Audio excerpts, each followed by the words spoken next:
Elden Ring Nightreign's great churches are home to some of the weakest bosses in the game, and are abundant with crates and chests that can drop essential items for your expeditions. Hi everyone, my name's Diabudor, and today I'm going to show you where to find the most important loot in Nightreign's great churches. There are 4 different variants of the great churches in Nightreign. They all have the same fundamental layout, with just a few basic changes here and there, so I'm not going to do an aerial view for each of them, and instead I'm going to do one aerial view that highlights all the important spots, except for the underground, which will be really easy to find. So first of all, how do you tell which church you're going to?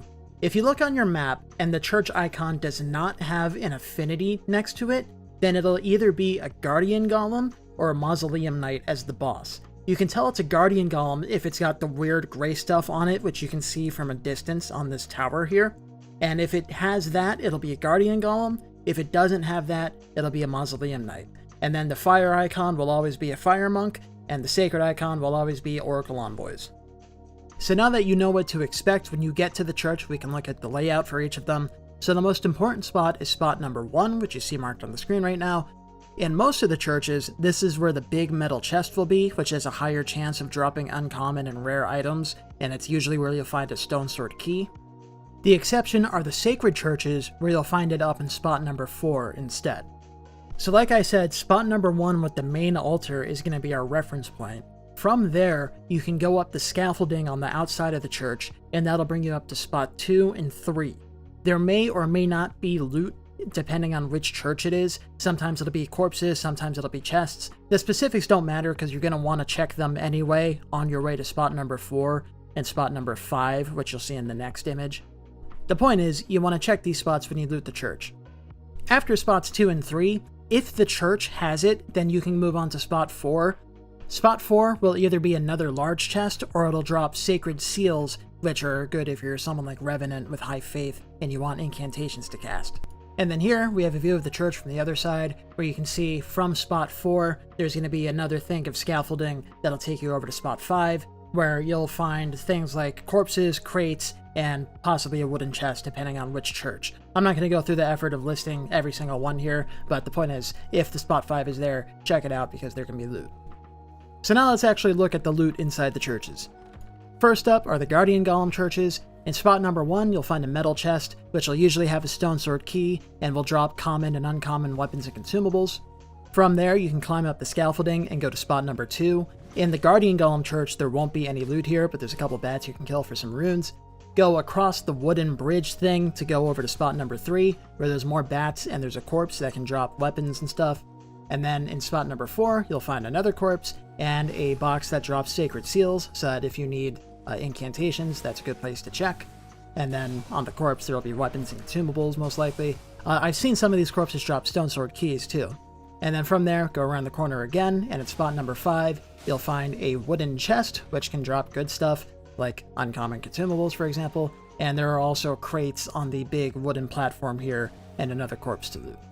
Up next are the Fire Monk churches. These have fundamentally the same layout, except instead of having rafters, which will have spot number 4 and 5, instead of rafters, they have a tunnel, which you can access from a hole in the ground. So here you see the hole. We're going to go down there in a second. There was the altar at spot number 1, which had a metal chest. Near the hole, there's a corpse that'll drop some consumables and stuff. I'm pretty sure it can drop Stonesword Keys too.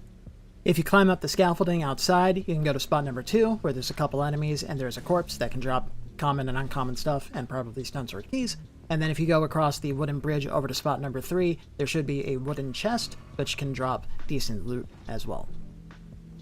After that, you can drop down from spot 3 and head down into the hole, which will take you into the tunnels under the church. Here you can find another box that'll have sacred seals in case you need incantations. You'll also find the boss here, who is a Fire Monk. He's pretty easy. And then finally, if you go around the corner from the boss, at the end of the tunnel, there is a corpse that in my experience, seems to drop uncommon stuff more often. I don't know the exact numbers for the drop rates or whatever. And in this room, there is another corpse and a couple enemies you can kill for some runes. Up next are the sacred churches with the Oracle Envoys. In my opinion, these are the most dangerous ones because they're really weak, but one mistake, you get blasted with their Longhorn Ash of War thing, and then you're dead. So be careful. In these churches, the metal chest is in spot number 4 instead of spot number 1, but there is some loot at spot number 1. And if you go to the side of spot 1, you'll find the seal box that has sacred seals in case you want some incantations. After that, climb up the scaffolding, you'll run into some Oracle Envoys. These guys have a chance of dropping their horn, which is a really good faith weapon. On the wooden bridge is a corpse, which can drop things like Stonesword Keys. I'm pretty sure that applies to all the corpses in these places, but that's where I found one. And then in spot number 4, there's a metal chest. In my case, I didn't get much good from it, but it's a metal chest, so I'm sure it has a good drop rate for better stuff. And then in spot number 5, you need to climb across the far side onto this rubble here, and there's another corpse which can drop more loot. Last but not least, we've got the Mausoleum Night Churches.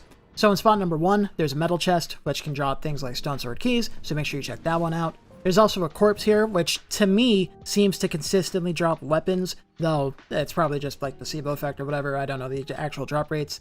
In spot number 2, you've got wooden chest, and same thing in spot number 3. These also have a good chance to drop weapons and stuff, so if you need weapons, they're a good spot to check out. After that, you can drop down into the hole, where you'll find the incantation sacred seal box, in case you need incantations like that revenant ghost there. Look at how fucking short she is.